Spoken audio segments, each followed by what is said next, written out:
China's rise as a modern nation has been nothing short of remarkable. The country's leaders often and proudly tell the world that in just a few decades, they've lifted more than 600 million people out of poverty. But China's economy is slowing. Cracks in the system are starting to appear. And it's the Chinese people who are facing the pain. Some economists warn the country's building boom never delivered real prosperity, that government spending has been poorly managed, even downright reckless. Wet your finger and stick it in the wind and find a useless project in China. The unchecked spending has left behind ghost towns, anger, and uncertainty. I'm Steve Chow. In this episode of 101 East, we investigate if this is the end of China's economic miracle.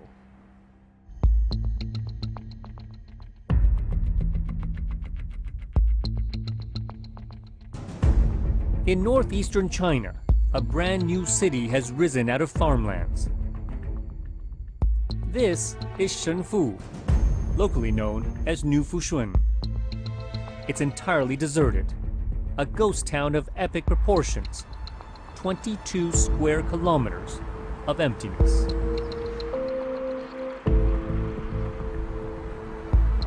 With the economy faltering, construction ground to a halt last year, leaving empty strip malls and newly paved roads leading to nowhere. 司机大哥你好。你好。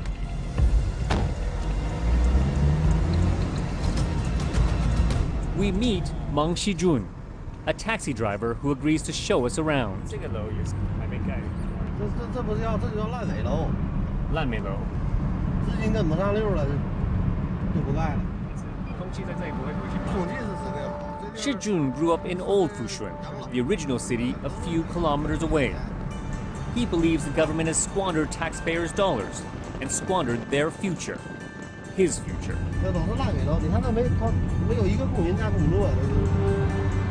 Officials spent hundreds of millions of dollars building the new zone, selling the place as a way for residents to enjoy a modern lifestyle. Xijun says people aren't buying the sales pitch. 没有什么事不上班啥的，这上班都得上市里去上班的，太远了。所以这边你不会推荐要买，因为买这个烂手里头没人要。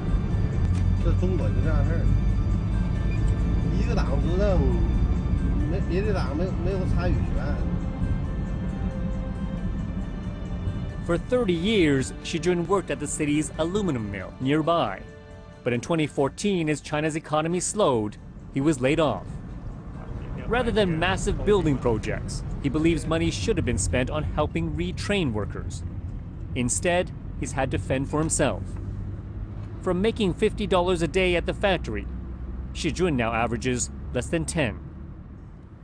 你要想用它致富啊，很难。你不做买卖，你这玩意儿，一天就那点，就能跑个200-300块钱，就这些钱，就都是你挣的，他也没多钱呢。所以怎么生活？对，就这么生活。We visit one of the city's development offices. Its reception, like the rest of the town, is deserted. Inside, we find a model of what New Fushun was supposed to look like. It's a grand vision of office towers and stylish residential living.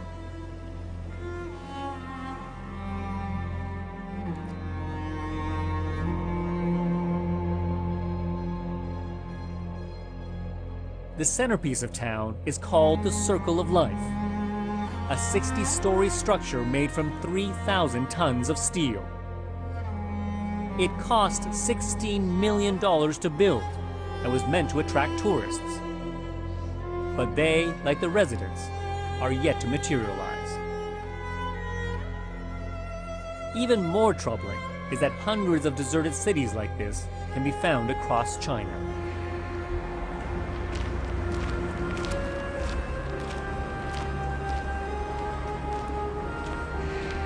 There's an eerie feeling walking through these abandoned buildings. It's like time has come to a standstill. According to the government, China has more than 2 billion square meters of empty residential space. That's enough to house more than 100 million people. These empty shelves have in many ways become symbols of a wild spending spree that some say has gone on far too long. Get in a car, drive on any highway, get off on any exit, and ask the first person you run into, where's the development zone? And you will be directed to acres and acres of empty high-rises. Economist Anne Stevenson Young spent 20 years in China and witnessed the boom years, but now fears the country's economy could collapse. China has a huge debt problem, and the problem is that it's just relied on the same methods for a really long period of time of spend, spend, spend. And she says that with all the bad investments, the country's debt is mounting at an alarming pace. In 2005, China owed 164% of its GDP. Today, it's almost double. This mountain of debt is piling up faster, and the economy is growing. If China had been willing to give up that hyper-growth, then it might have avoided the potential for a serious crash and a serious debt crisis, but it didn't and it won't. It's not just the ghost cities that point to overspending. This office building in the shape of an ancient coin cost $500 million, showing there's no limit to the fanciful dreams turned into concrete reality. Elsewhere, a replica of Dubai's Palm Island development, meant to be a retirement home for seniors. But construction here, too, has ground to a halt. Then there's this water park. The 30,000 square meter playground cost more than $300 million to build and was scheduled to open in the summer of 2015. It was supposed to provide the world's best aquatic experience. The sheer amount of waste here is shocking. It's taken considerable time and money to mix the concrete, to forge the steel, to make the bricks, even to design the architecture of these buildings. And instead, it's all been left to ruin. Stevenson Young says the building projects we've seen are just the tip of the iceberg. It's a craziness on a level that you haven't seen elsewhere in the world, and you have to think that that's going to create a crisis of a level that hasn't been seen elsewhere. While officials aren't keen to talk about failure, such projects are too big and too numerous to ignore. Government economic advisor Zhao Shijun admits China has a problem. Certain local governments and parties might not have planned well. Once they go bankrupt, it's going to be really difficult to pay back the loans. I'm afraid we will need to take further steps in order to solve this debt issue. Ensuring a stable economy is seen as crucial to the survival of China's Communist Party. Its leaders have long held an unspoken social contract with the people. Leave the governing to us, and we will make you rich. But at this year's annual party congress, even the leaders had to admit to making monetary missteps. Our government indeed interfered in some unnecessary things that have held back economic productivity. But still, officials deny the notion the nation is in financial trouble. We are fully confident of China's long-term economic growth. As long as we continue to reform and open up, China's economy will not suffer a hard landing. To prevent that hard landing, China is taking a controversial gamble. Despite the looming debt problems, it's encouraging citizens to take on even more debt, buy more real estate, and clear the oversupply. The question is, can they afford to? Traditionally, Chinese were good savers, but increasingly families are accumulating debt at a frightening rate. From 2007 to 2013, household debt rose by more than 330%. That's the highest rise anywhere in the world. In yet another newly built town, it's certainly business as usual. We find developers hard at work trying to sell their projects.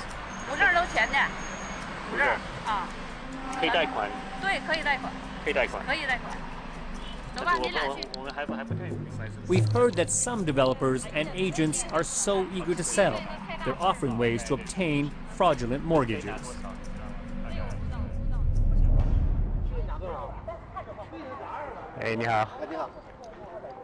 We meet a man who says he's been selling real estate for 2 years.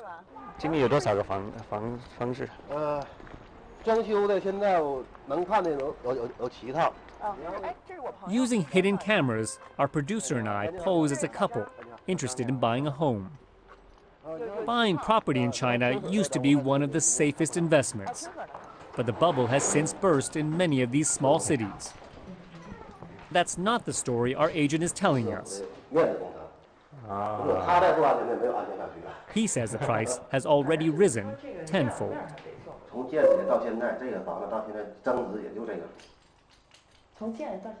But he claims new buyers like us can still make a hefty profit, and he can easily help us get a mortgage.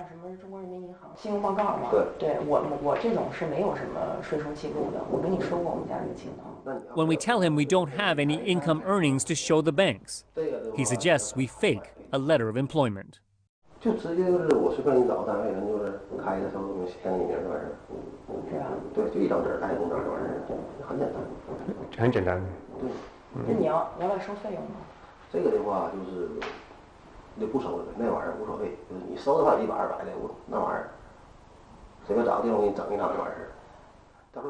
What he's suggesting is a crime. Then he goes further.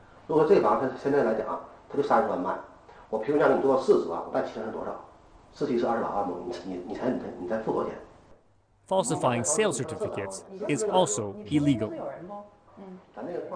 The realtor claims this is common practice. The possible result, the kind of debt that caused America's subprime disaster.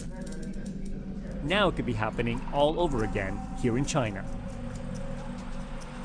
Home buyers here are often told house prices will continue to rise, and they can sell at a profit. Instead, many of these new properties are virtually worthless. Most people remain in denial. It's really kind of a fascinating thing to watch, how you can move all over this country, and for a long time people had really a kind of, it's kind of like a mass delusion. Another sign that people are in serious debt is the proliferation of loan sharks.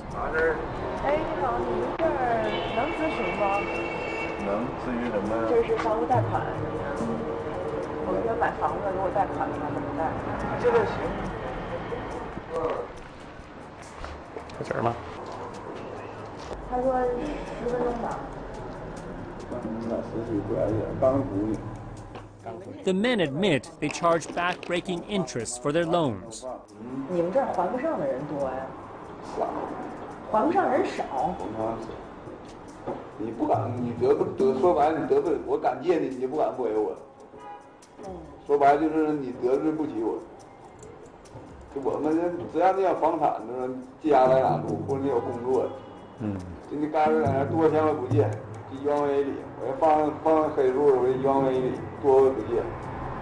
It's China's leaders that are encouraging its people to take on debt. And for some, it's leading to these kinds of shady loans and bad mortgages. We find an excuse to leave.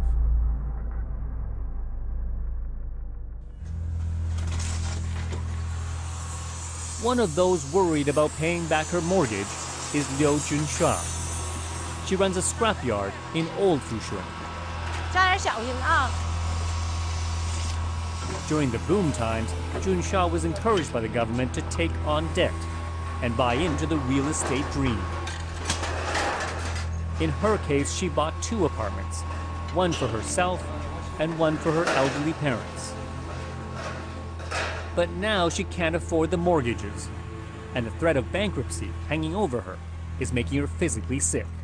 很生气，我这病，你看我这病啊，这上火得的，是上火得的这个疱疹，看后背，今天这不我这才上医院呢，你说我这上多大火呀？就跟这个钱呢，要不我还用这么老干嘛？完了买卖这么不好做，现在还得减吃，你不接这钱都叫他给骗了。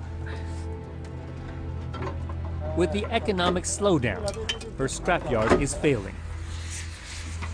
Steel used to be a surefire business, and for 2 decades, business was booming for Junsha.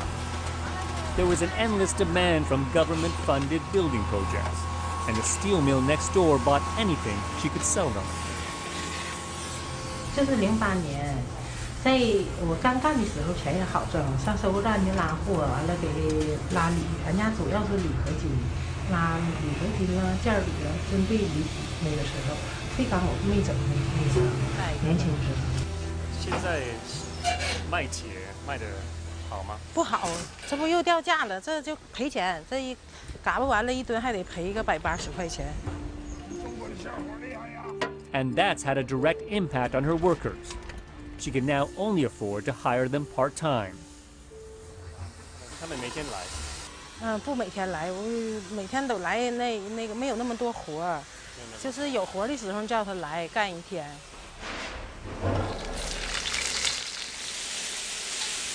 Junsha now cooks for her workers to try and ease their financial pain, to make up for not being able to pay their full wages. Generously, she also offers us lunch. 你真的煮太多了。不多。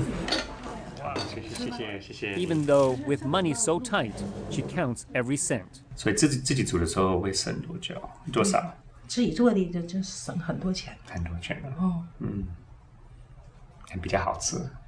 我做的不好吃。 Junsha and her workers aren't the only ones struggling to survive. The collapse of industry and the loss of jobs is fueling anxiety and anger across the country.